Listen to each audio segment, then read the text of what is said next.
And now it's time for another bedtime story by the fire, read by Mary T.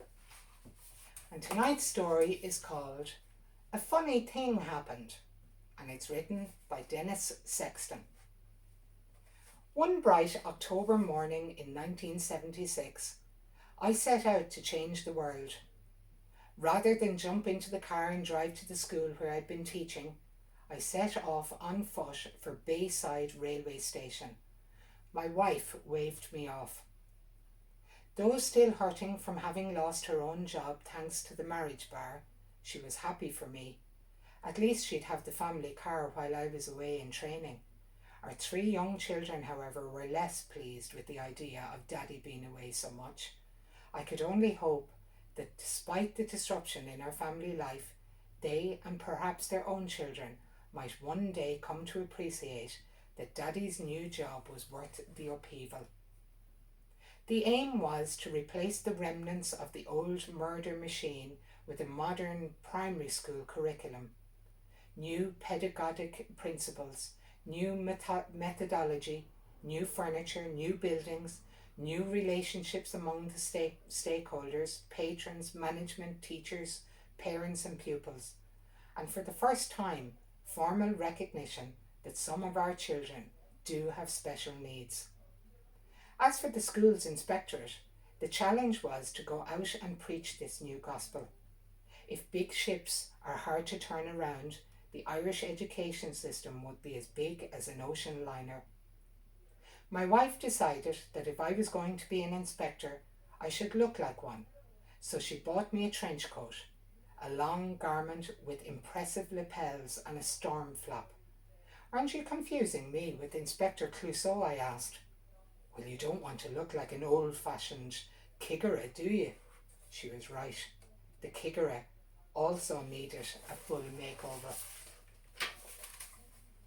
So, decked out in trench coat and carrying the shiny new mala supplied by the Department of Education, I arrived at Bayside Station, just in time to hear the tannoy.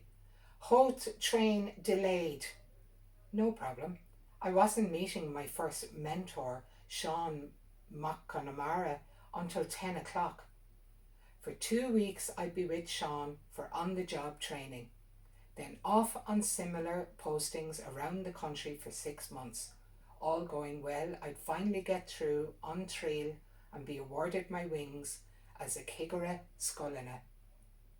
The tannoy crackled again. Indefinitely, came the word. It happens, shrugged a veteran commuter. Yes, but what about me? My wife was taking the kids to school in the car, and as for communication, nobody had yet bothered to invent the mobile phone. Haute Junction, advised the veteran. Main line train from there, only half a mile along the track. As he departed, he threw a word of comfort over his shoulder. And no fear of getting knocked down by a train. Half a mile. What was that to a man going off to change the world? Swinging my new mala, I stepped briskly from one wooden sleeper to another. The track was flat. A pleasant breeze blew in the Dublin Bay, and the brass fittings on my mala gleamed in the morning sunshine.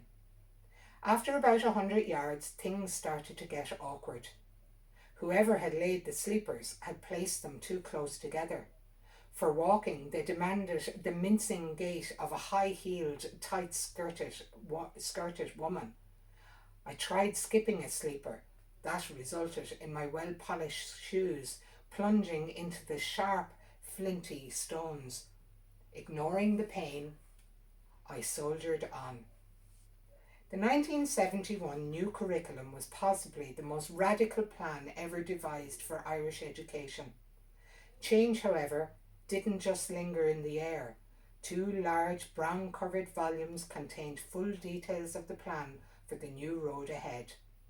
I soon began to feel the weight of all this learning in more mundane quarters. With every step I took, my department mala thudded against my knee. Adding to the thud was a copy of the Rules and Regulations for National Schools, a notebook various official circulars, and of course the packed lunch my wife had made for her warrior. As I stepped along the track, I felt a medley of aches and pains spread from my knees to feet and shoulders, and, as if to test me fully, the gentle breeze decided to morph into a gale. Roaring in over Bull Island, the wind whipped up the skirts and the lapels of my Clouseau trench coat. Like a flock of furies, they descended on me, flapping at my face, clawing at my eyes, tearing at my hair.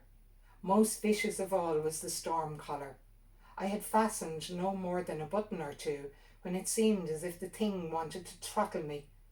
Tugging and tearing at the collar, I reeled, staggered, and stumbled along the track. Like Mad Sweeney, I howled at the elements.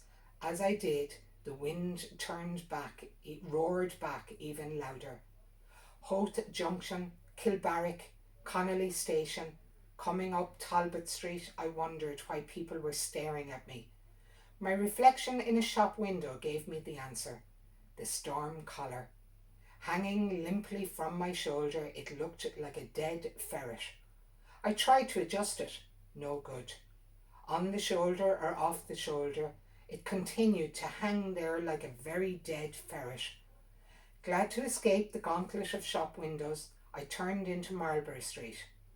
My Via Doloroso was nearly at an end. As I approached the head office of Unrun Educus, the beggar sitting on the steps of the pro-cathedral lifted his head and gazed at me solemnly. Then, as if suddenly realizing he had competition for his patch, he shouted across the road at me. In words that were less than prayerful, he urged me to keep moving. I limped through the black wrought iron gates of the department. Somewhere in the building I'd find a gents where I could make myself some way presentable. As luck would have it, I met Sean McConmara in a corridor. He was about to glance at his watch, but when he saw the cut of the creature before him, his arm froze in mid-air. Silently, he gaped at me. Never, since its foundation in 1831, had the school's inspectorate seen such an abject wretch dare to present himself as recruit material. In a daze, I clutched the briefcase. How could I explain to Sean, and my wife and kids waiting to hear about my day? What would I say to them when I got home? It was then I noticed they were winking. The brass fittings on my mala were winking up at me, as if to reassure me that despite the setbacks on the track, for Mala and me, the daring adventure of the 1970s reforms was only beginning. I haven't read this piece to my older grandchildren. When it comes to Grandad's story about the bad old days, they tend to get restless. Not so our latest granddaughter, holding a wooden spoon and sitting in her high chair. Fia hung onto my every word. Well, I asked. She paused. Then, like a hard Brexiteer applauding a speech by Boris, Fia banged, clattered, and walloped her high chair with abandon. I'll settle for that. Good night, and stay safe.